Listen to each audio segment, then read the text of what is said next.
इस जगत में परम तृप्ति उनकी है जो समझौते नहीं करते, जो भीतर से बाहर की तरफ जीते।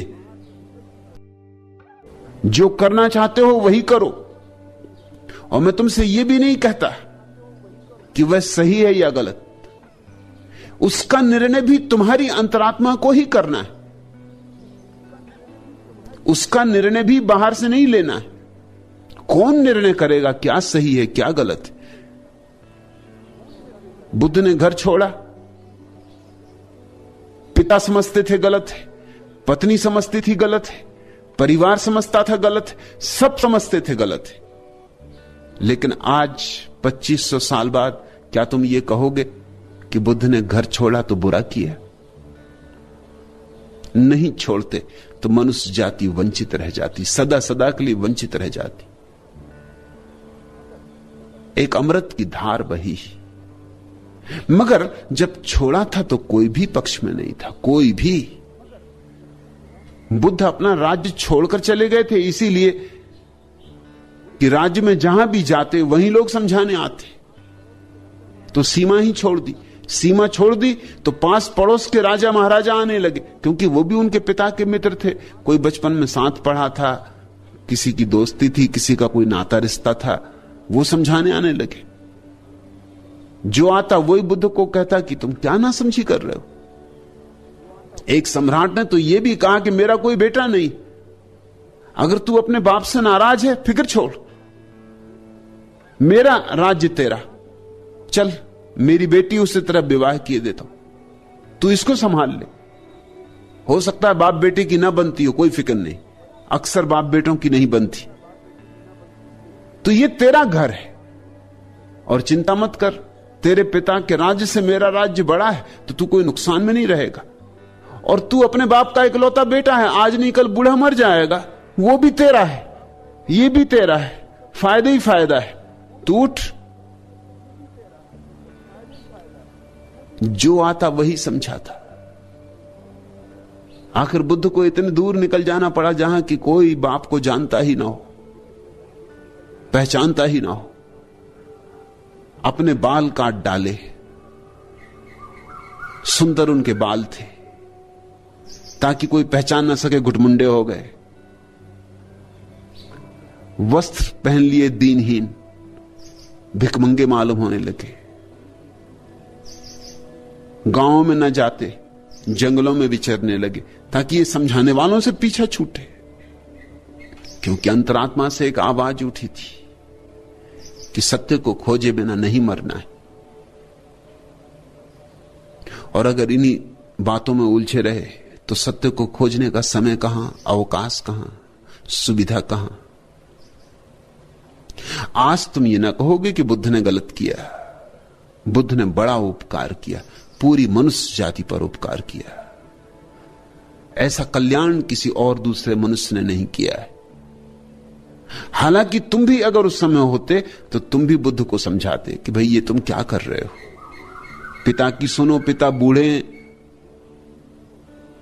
उनको दुख मत दो, पत्नी जवान है उसको पीड़ा मत दो, बेटा अभी अभी पैदा हुआ है उसको छोड़ के भागे जा रहे हो, ये पलायनवाद है। सब कहा होता, सब कहा था, लेकिन बुद्ध भीतर से जिए, भीतर से जिए, इसलिए महिमा प्रकट हुई, गरिमा प्रकट हुई। सुकरात को समझदार लोगों ने समझाया था कि तू एथेंस छोड़ दे, क्योंकि यहां तू रहेगा तो फांसी लगनी निश्चित है, तू कहीं और चला जा। लेकिन सुकरात ने एथेंस नहीं छोड़ा।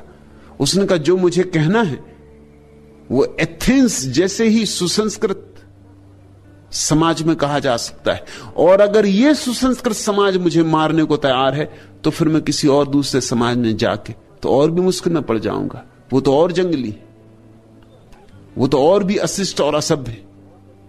फिर मुझे जो कहना है उसको समझने वाले थोड़े से लोग कम से कम यहां हैं। मौत तो आनी है सो आएगी, मगर मैं अपनी बात कह के जाऊंगा। कोई सुन लेगा, समझ लेगा, मैं तृप्त हो जाऊंगा। जीसस ने सूली पर चढ़ने में अड़चन अनुभव नहीं की। जब भी कोई व्यक्ति अपने ढंग से जीता है, अपनी शैली से जीता, अपनी मौत से जीता है, तो मौत दो कौड़ी की होती। वो जानता है कि उसने जिया है, इस ढंग से जिया है, इतनी परिपूर्णता से जिया है कि इस परिपूर्ण जीवन का कोई अंत नहीं हो सकता। मौत आएगी और चली जाएगी, मैं रहूंगा। लेकिन राम छवि, ऐसा तुम्हें ना हो सकेगा। तुम तो अपने से जी नहीं रहे, तुम्हें तो आत्मा का पता ही कैसे चलेगा? आत्मा के पता करने का ढंग ही यही, अपने ढंग से जियो।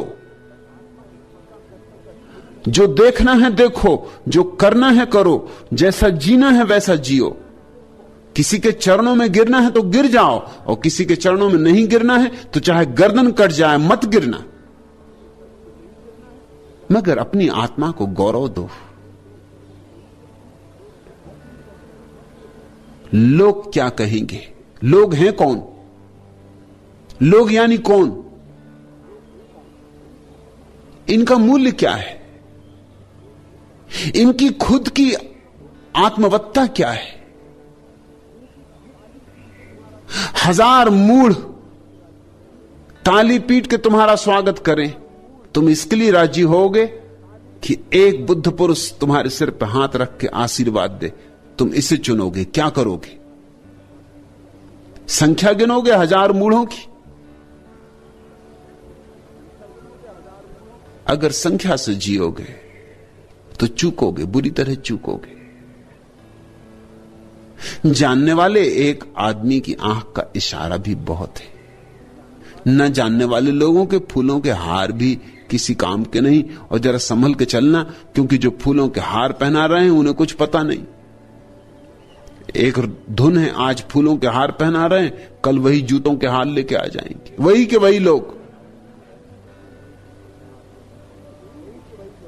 उनके बदलने में देर नहीं लगती, वे हैं ही नहीं। उनकी कोई आत्मा है, उनकी कोई स्थिरता है। आज सम्मान देते हैं, कल गाली देने लगते हैं, फिर सम्मान देने लगते। उनकी बातों का कोई भी मूल्य नहीं है। अगर देखना ही हो किसी की गवाही, तो किसी जागे पुरुष की गवाही मांगना, किसी सद्गुरु की गवाही मांगना। उससे पूछना कि क्या कहते आप, उससे लेना अगर स्वीकृति लेनी हो। लेकिन भीड़भाड़ से बाजार में लोगों से पूछते फिर रहे हो और उनकी आंखों में देख के चल रहे हो।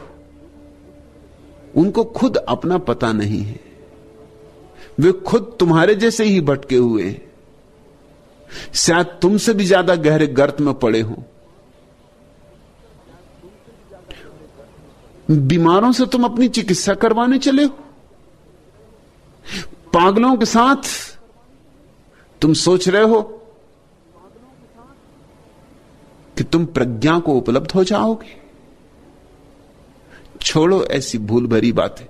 ऐसी ही भूल भरी बातों से दुनिया डूबी जाती। अनेक लोग आते और चले जाते, बिना जिए, बिना जाने, बिना भोगे।